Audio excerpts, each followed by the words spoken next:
দয়া করে যখন তোমরা পড়াশোনা শুরু করবা, মোবাইলটারে একটু হাতের থেকে বহু দূরে রাখবা। This is a very silent killing একটা বিষয়। ঘন্টার পর ঘন্টা আমরা মনে করো স্ক্রলিং, কোনো কারণ ছাড়া।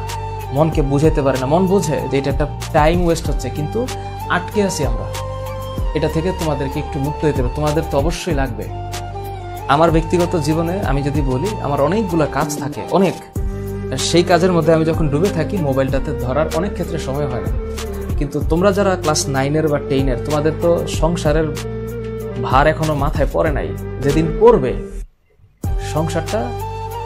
সংসার বলতে ইকোনমিক সলভেন্সি আনার জন্য যে কাজ তোমার বাবা মা করতেছে বা তোমার লিগ্যাল গার্ডিয়ান করতেছে, সেই দায়িত্বটা যখন তোমার উপরে পড়বে, তখন দেখবা যে পৃথিবীর সবকিছু একটু অন্যরকম লাগবে। সেই বাস্তবতা সবসময় কঠিন না, অনেক ভালো সুন্দর বাস্তবতাও আছে। এই কারণে ওই বাস্তবতায় যেতে গেলে এখনকার সময়টাতে নিজেকে একটু সেভ করতে হবে।